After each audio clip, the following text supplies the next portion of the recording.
Hello, it's the Cryolady here again, and it's Easter Sunday, so happy Easter to all you Easter celebrating people out there. And I think it's Jewish Passover, and also I know that these people of the Islamic faith have been celebrating the end of Eid or Ramadan. What is it? Eid, yeah. I'm pretty ignorant as far as a lot of religions go. Ask me one about something else. Great question. Ask another. So anyway, what did I get for Easter? Well, I will admit feeling slightly sick at the moment because I've been eating chocolate. Too much of it, maybe. But you know, it's Easter Sunday. It's a celebration, I suppose. It's the resurrection of Jesus. But anyway, I'm not going to get into religion right now because maybe I'll do that another day. I always say I'll do it another day. I will do it another day, actually. In fact, I did one.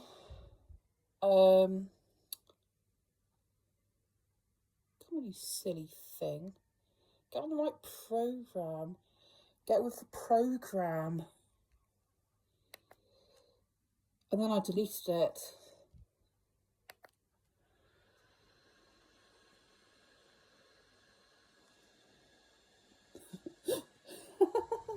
And look what I've got.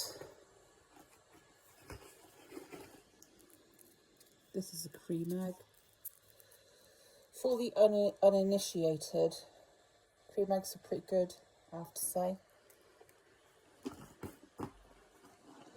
See that? I've got a box of 8 cream eggs. There's eight of them. Look, there's 8 cream eggs in there. There isn't actually, there's 6 because I ate 2.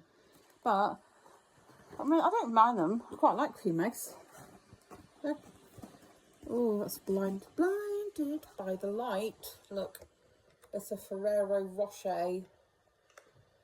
So I actually just asked for this one. I don't want piles of Easter eggs. I've gone past all of that. What did you get for Easter? Did you get anything at all? Did you get nothing? I think Easter eggs are pretty expensive for what they are, for the amount of chocolate that you get. However, they do look nice, and that, I guess, is the main thing. They look nice. And so later on today, in fact, guess what? Phil's going to be cooking dinner, and we're having a roast leg of lamb. We're having organic lamb with organic vegetables.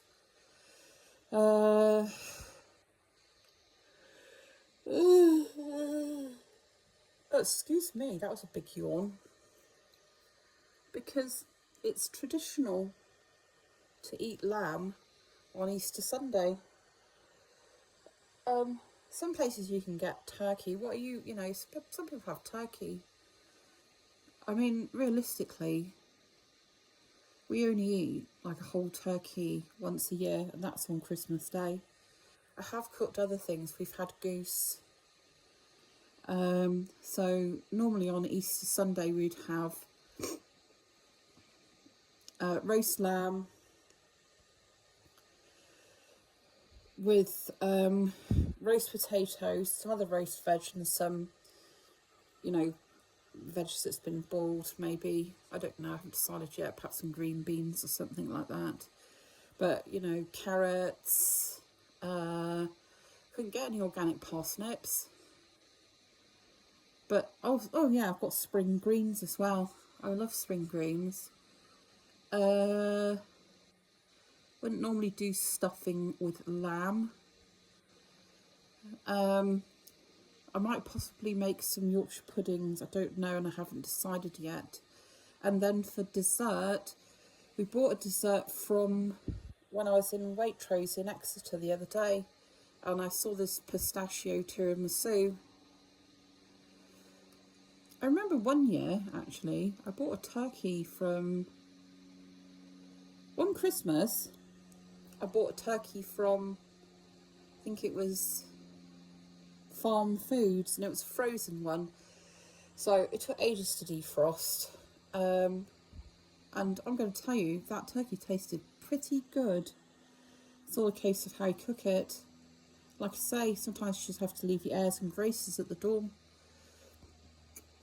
And when I was doing my nursing, I knew plenty of people, you know, people that are particularly well off. Just used to go and shop in Lidl. Why not? Because it's cheap. Cheaper than other places. And you get people moaning on about, okay, so a lot of supermarkets have been selling off vegetables like really cheap for Easter. And people are going, oh no, you know, what about the poor farmers and this, that and the other? Well, here's the thing, you idiots. What you don't realise is that supermarkets, very rarely do they do this. Very rarely, by the way, because they're greedy, big money-making corporate machines. They have what they call loss makers. They do it on purpose because they think that if they sell off some cheap spuds and carrots, it's a little act of greedy kindness. What was that saying from the Bible about a rich man? Oh, a rich man getting into heaven is like a camel passing through the eye of a needle. So apparently rich men don't get to heaven. Well, that's what it says in the Bible anyway. Maybe someone can fact check that for me and let me know if that is true, because I would like to know. Although I could just do it myself, really. I'd go on Google. Anyway, so what are you doing on Easter Sunday? What are you doing today? What did you do today if you don't see this today? It'd be interesting to know. I'll tell you what, it's really late. Because I've been watching that, I think it was 19...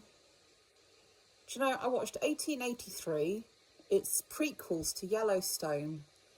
I watched 1883, which I thought was okay. I mean, if anything, it just sort of gave an illustration of how tough it was for people on the, you know, travelling to places like Montana to start new lives, and how sort of brutal it was. And then I watched, so I watched all of that. I just felt, you know, that girl, yellow hair, I can't remember her name, was it Hannah or something like that? I mean, she gets all the way, she gets like nearly there, only to get an arrow, only to take an arrow, and then she dies. And then you find out, I guess it's so that leaves her mother and father and younger brother, and you don't really find out too much about them as such. But then you get to the next series, which is 1923, and you find out that basically the mother and father died anyway. I mean, what? I think from what I can gather, they maybe had another son, perhaps. I don't really know. I'd have to have a look. Have you watched either of those? Have you watched either of those two series? I mean, what do you think of them? Did you think they were a bit of a letdown? Because the other thing as well about 1923 is that it took two series for the nephew, for the Dutton's nephew, Spencer, 2 entire series for him to get back from Africa to the Dutton Ranch. I mean, 2 series. And his wife, you know, he married Alexandra, and again, pretty much 2 entire series for her to get all the way to America, only to die. I mean, come on, surely. Can't you just have a little bit of happiness there? I mean, and then that guy, the evil one, played by Timothy Dalton, who was just like some weirdo, I mean, absolute weirdo freak character. he ends it all just by, you know, getting blown away at a table. So, you know, I found it entertaining. I found it entertaining. They're now not making another, they're now not going to make another series of 1923. I think they're probably going to make, they're doing one in the 1940s, so I'm guessing they're going to make 1943 or something like that. Yes, I think that's what they're going to do. I think, because at the end of 1923, Spencer, they just sort of did this, they did this monologue where they said that Spencer lived for another 45 years. It showed him going up to see his wife's grave. He apparently took up with a widow, had another child, refused to marry her, and the widow left. One day she just left. And what else? Oh yeah, and when he started losing his, I suppose what they're saying is when his mind started to fade, and the memories of Alexandra started to fade, he just made new ones for himself. And then the last show, it was actually very, very, very, very sad. The last bit of it was where he'd obviously passed away, I guess, because he was walking through a crowded ballroom as a young man, and there was Alexandra waiting for him, and they held hands and they started to dance, and she said, "What took you so long?" But anyway,